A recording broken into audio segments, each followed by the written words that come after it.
अब आपको एक और उत्सव में शरीक कराते हैं। इस उत्सव की शानदार तस्वीरें सामने आई हैं। ये उत्सव मध्य प्रदेश और राजस्थान समेत कई राज्यों में मनाया जाता है। क्या कुछ खास है? मैं बता देती हूँ क्या कुछ खास है। देखिए, इस उत्सव का नाम है डोल ग्यारस जल झुलनी एकादशी। सैकड़ों साल से ये उत्सव रीति रिवाज और विधि विधान के साथ मनाया जाता है।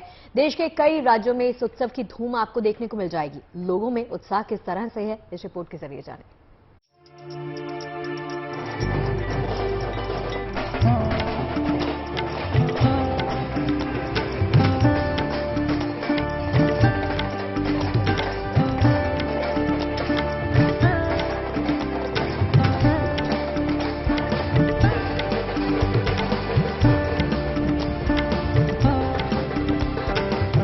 ढोल तासे और मंजीरे बजाते हर्षोल्लास से भरपूर नाचते गाते झूमते लोग।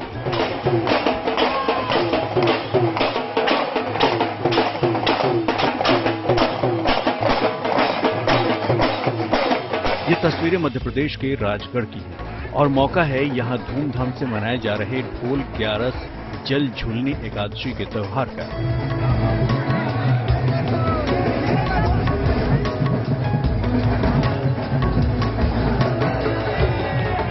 राजगढ़ के खिलचीपुर में इस मौके पर देवी देवताओं की शानदार शोभा यात्रा निकाली गई।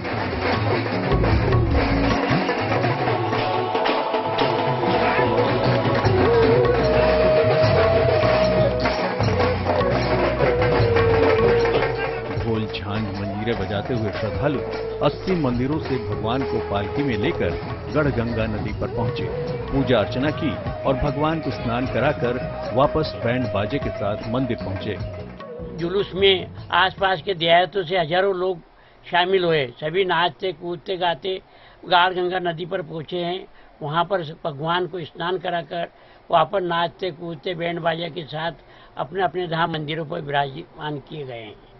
यह परंपरा सैकड़ों वर्षों से चली आ रही है। रायसेन में भी जोरदार तरीके से मनाया गया डोल ग्यारस।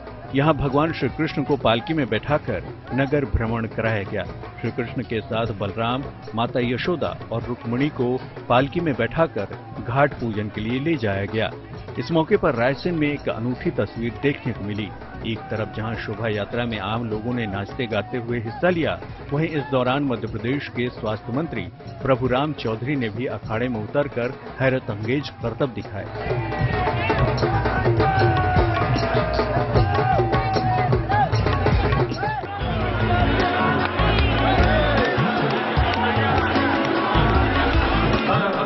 मध्य प्रदेश के आगर मालवा जिले में भी जल झुलनी एकादशी पर भगवान की विशाल डोल यात्रा निकाली गई।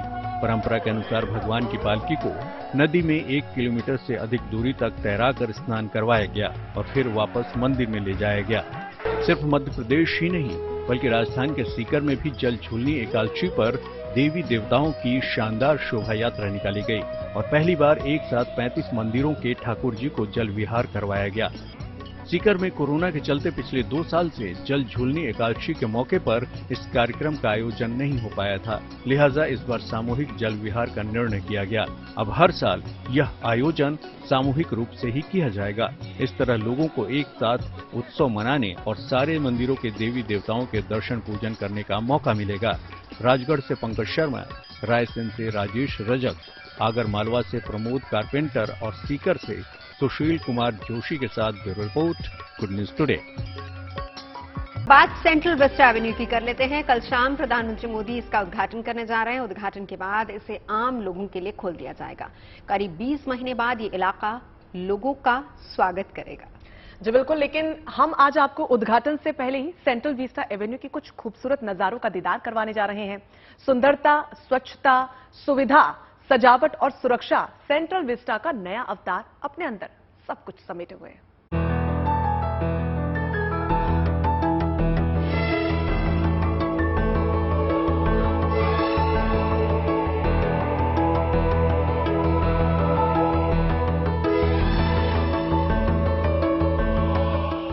ये दिल्ली के दिल का बदला हुआ मिजाज है। राजपथ से कर्तव्य पथ की वो झांकी है जो हिंदुस्तान की नई कहानी बयां कर रही है। सेंट्रल विस्टा एवेन्यू अब तैयार है। अपनी हरियाली और लाल पत्थरों से पूरा इलाका इतरा रहा है। सेंट्रल विस्टा की न केवल पहचान बदली है, बल्कि यहाँ की फिजा भी अब नई ताजगी की गवाही दे रही है। पीएम मोदी गुरुवार को सेंट्रल विस्टा के नए संस्करण का उद्घाटन करेंगे। इसके बाद इसे आम लोगों के लिए खोल दिया जाएगा। ये वेन्यू विजय चौक से लेकर इंडिया गेट तक है, जिसकी खूबसूरती देखते ही बन रही है। ये जगह यहाँ आने वालों को खास लगे, इसके लिए भरपूर इंतजाम है।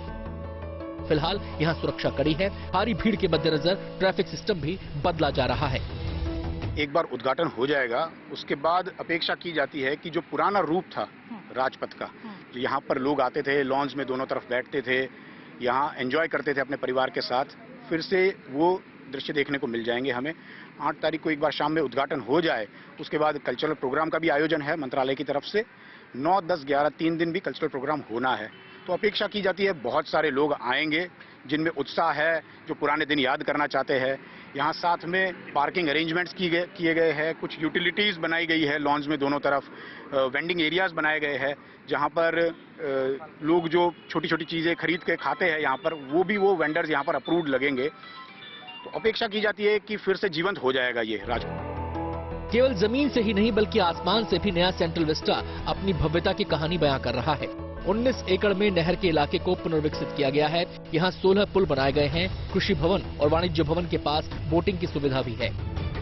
सेंट्रल विस्टा एवेन्यू के दर्शन हम आपको आज करा रहे हैं और इस समय मेरे पीछे खूबसूरत तस्वीर आप देख पाएंगे। आपको बता दें कि सेंट्रल विस्टा एवेन्यू में ऐसी कई छोटी छोटी नहरें बनाई गई हैं और इन नहरों के दोनों सिरों को जोड़ने के लिए वो छोटी सी पुलिया भी आप देख सकते हैं। ऐसे 16 छोटे पुल यहाँ पर बनाए गए हैं जिससे कि लोगों को लंबा चक्कर ना काटना पड़े और इस पुल के सहारे वो एक सिरे से दूसरे सिरे तक नहर के पहुंच पाएं। सेंट्रल विस्टा की नई पहचान यहाँ मौजूद सुविधाओं से भी की जाएगी। यहाँ पर भव्य पार्किंग लॉट बनाया गया है जहाँ पर हजारों गाड़ियां और 35 बसें खड़ी हो सकेंगी। सेंट्रल विस्टा एवेन्यू अपने नए रंग रूप के साथ लोगों का स्वागत करने के लिए तैयार है और लोग भी इस खूबसूरती को देखने के लिए बेकरार हैं। तय मान लीजिए कि यहाँ पर भारी संख्या में लोग आने वाले हैं, चाहे वो देशी पर्यटक हों या फिर विदेशी पर्यटक हों। और जब भारी संख्या में लोग आएंगे तो पार्किंग स्पेस भी पर्याप्त होना चाहिए। इस प्रोजेक्ट में इस बात का भी ध्यान रखा गया है, लिहाजा पार्किंग की पर्याप्त व्यवस्था यहाँ पर की गई है। यहाँ पर 1100 से ज्यादा कारों की पार्किंग की जगह बनाई गई है। इसके अलावा 40 बसों के पार्किंग स्पेस का भी इंतजाम किया गया है। सेंट्रल विस्टा एवेन्यू की इस भव्यता में यहाँ 74 ऐतिहासिक लाइट पोल्स 4 चांद लगाएंगे। चेन लिंक्स को रिस्टोर किया गया है। साथ ही 900 से ज्यादा नए लाइट पोल्स भी लगाए गए हैं। सेंट्रल विस्टा एवेन्यू में ग्रीन एरिया के साथ टहलने के लिए 15.5 किलोमीटर लंबा रास्ता भी बना है। सेंट्रल विस्टा एवेन्यू के नए रंग रूप में हर राज्य की झलक भी देखने को मिलने वाली है। श्रेया के साथ Anant Bhatt, good news today, Delhi. Central vista की बदली सूरत तो आपने देख ली। चलिए अब आपको एक और बदलाव की बात बता देते हैं और ये बदलाव है हिंदुस्तान की आन, बान और शान के प्रतीक राजपथ से जुड़ा हुआ। दरअसल राजपथ का नाम अब बदल दिया गया है। राजपथ को अब कर्तव्य पथ के नाम से जाना जाएगा। पिछले दिनों इसे लेकर फैसला किया गया था, जिस पर आज एनडीएमसी ने मोहर लगा दी है। ये बदलाव उस प्रक्रिया का हिस्सा है जिसके तहत ब्रिटिश काल से जुड़े गुलामी के प्रतीकों को हटाया जा रहा है।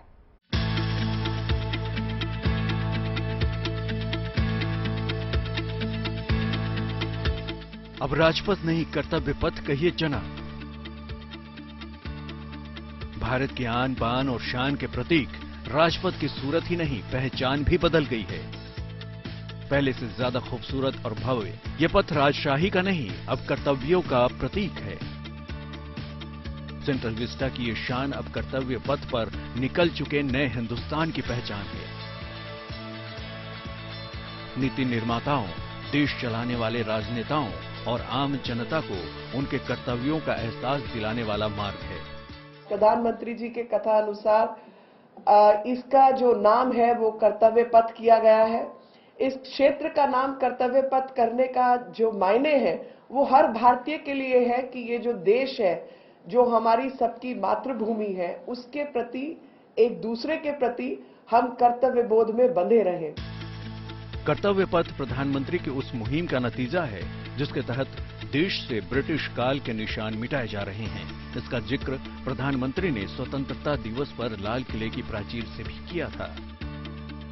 हमें गुलामी की छोटी सी छोटी चीज भी कहीं नजर आती है, हमारे भीतर नजर आती है, हमारे आसपास नजर आती है, हमें उससे मुक्ति पानी ही होगी।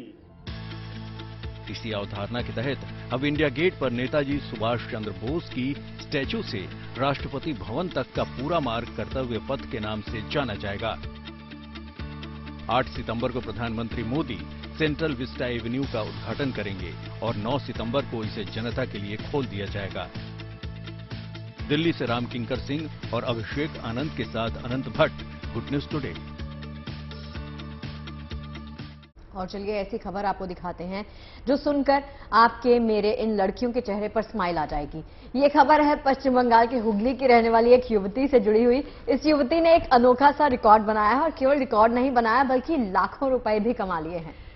जैसे कि शुरुआत में शगुफ्ता ने कहा था कि कुछ इस तरह का रिकॉर्ड जो ये भी बना सकती हैं, मतलब वो युवती है ये उन्हें टक्कर दे सकती है। तो रिकॉर्ड है सोने का। युवती ने 100 दिन लगातार 9 घंटे की नींद पूरी करके कीर्तिमान हासिल किया है और इनाम में 6 लाख रुपए उन्होंने जीते हैं। देश भर के 4.5 लाख लोगों को पछाड़ते हुए इस युवती ने अच्छी नींद ली और रिकॉर्ड बनाया। अगर आपको नींद पूरी करने या फिर सोने के लिए इनाम मिले तो इससे अच्छी खबर भला क्या हो सकती है। इनसे मिलिए, ये है त्रिपर्णा। इन्हें अच्छी नींद के लिए 1-2 लाख नहीं, पूरे 6 लाख रुपए इनाम के तौर पर मिले हैं। त्रिपर्णा पश्चिम बंगाल के हुगली की रहने वाली हैं। त्रिपर्णा बताती हैं कि जब ऑनलाइन वेबसाइट के माध्यम से उन्हें ये पता चला कि इस तरह की प्रतियोगिता ऑल इंडिया लेवल पर आयोजित की जा रही है तो उन्होंने इस प्रतियोगिता में हिस्सा लेने के लिए आवेदन कर दिया।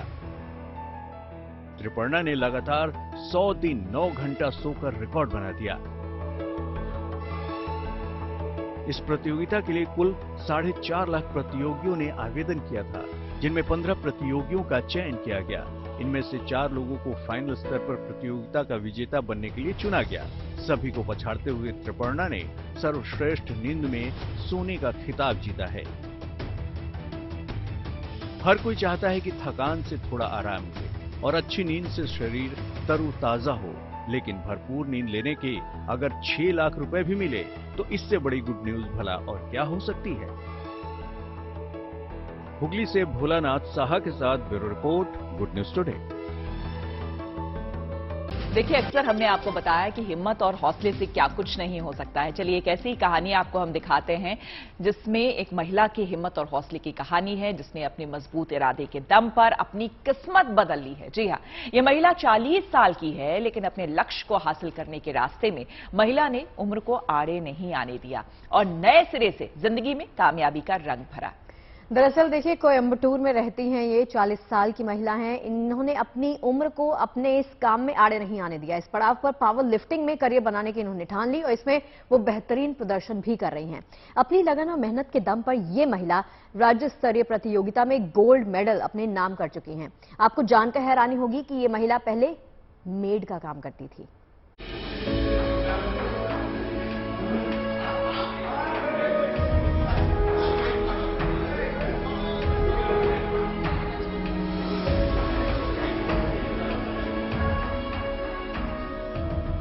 ये तैयारी जीत की है, जीत उस सोच पर जहां उम्र पैमाना बन जाती है।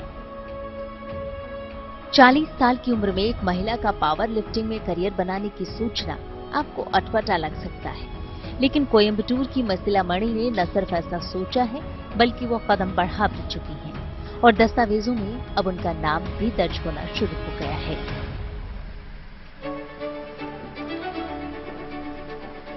मसीला मणि की घरेलू नौकरानी से पावर लिफ्टर बनने की कहानी भी दिलचस्प है। मसीला मणि खुद बताती हैं कि वो जिस घर में काम करती थी उसके मालिक ने उसे वजन कम करने की सलाह दी और जब मसीला ने अपनी तंगहाली का हवाला दिया तो उसके मालिक ने अपने पैसे से उन्हें जिम ज्वाइन कराया और जिम में ही पहली बार पावर लिफ्टिंग ने उन्हें अट्रैक्ट किया। पावर लिफ्टिंग में मसीला की दिलचस्पी तो बढ़ गई थी, लेकिन इसमें कोई मुकाम हासिल करने के लिए ट्रेनिंग की जरूरत थी। गरीबी में जिंदगी गुजार रही मसीला मणि के लिए सब कुछ आसान नहीं था, लेकिन कहते हैं ना, जहां चाह वहां राह। मसीला मणि की मदद के लिए आगे आए उत्तर एशियाई खेलों के पूर्व स्वर्ण पदक विजेता शिव कुमार, जिन्होंने मसीला मणि को मुफ्त में पावर लिफ्टिंग का प्रशिक्षण दिया। आज भले ही मसीला मणि नाम कमा रही है, पैसे कमा रही है, लेकिन शुरुआती दौर में सब कुछ इतना आसान नहीं था। उन्हें काफी आलोचनाएं भी झेलनी पड़ी। Akshay Nath, Coimbatore, good news today. Gadgets की बात कर लेते हैं और जिन लोगों को गैजेट्स और मोबाइल में दिलचस्पी होती है वो बेसब्री से आज के दिन का इंतजार कर रहे हैं, क्योंकि नया प्रोडक्ट लॉन्च होने वाला है। बात एप्पल की हो तो गैजेट प्रेमियों की दिलचस्पी और बेकरारी ज्यादा बढ़ जाती है। तो जो लोग आईफोन की नई सीरीज के लॉन्च होने का इंतजार कर रहे हैं, जो एप्पल के गैजेट्स की नई रेंज को खरीदना चाहते हैं, उनका इंतजार खत्म होने वाला है, क्योंकि आज आईफोन 14 के साथ ही एप्पल अपने कई गैजेट्स को भी मार्केट में उतार रहा है। शुरू हो गया है काउंटडाउन, बस खत्म होने वाला है आपका इंतजार। चंद घंटों बाद होगा साल का सबसे बड़ा इवेंट। दुनिया के सबसे महंगे ब्रांड में शुमार एप्पल पेश करेगी अपने आईफोन का लेटेस्ट अवतार, और इसी के साथ वो देगी कई और अहम सौगात। कंपनी ने आज होने वाले इवेंट को फॉर आउट नाम दिया है।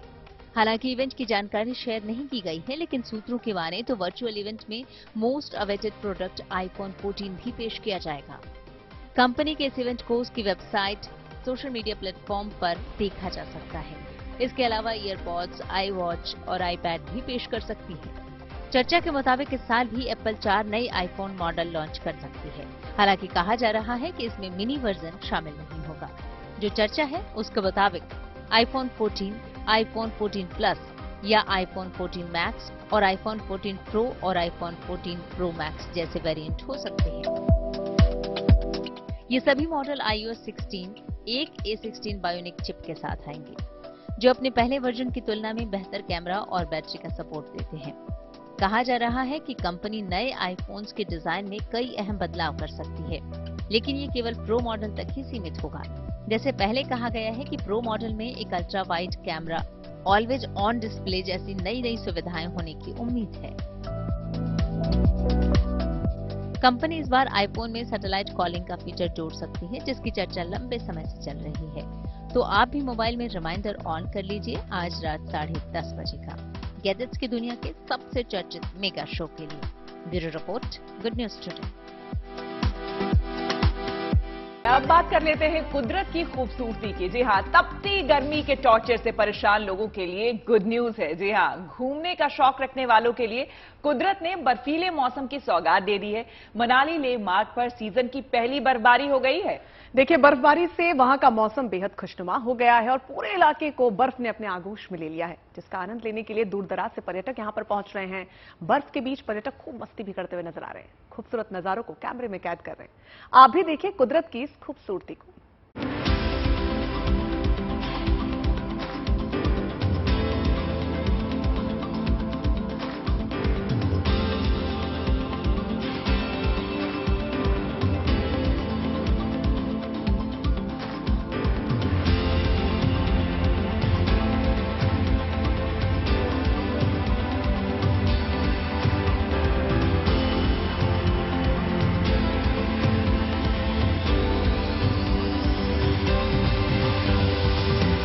चलिए, हमें पूरी उम्मीद है कि आज भी चाय पर हमारी जो ये चर्चा है आपको खूब पसंद आई होगी। अब वक्त हो गया है आपसे विदा लेने का।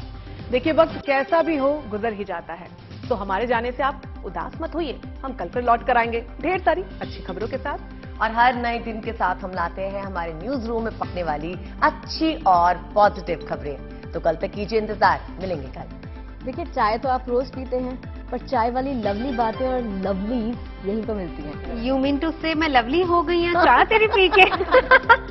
कल 4 बजे मिलेंगे, चाय पर चर्चा करेंगे गुड न्यूज टुडे पर।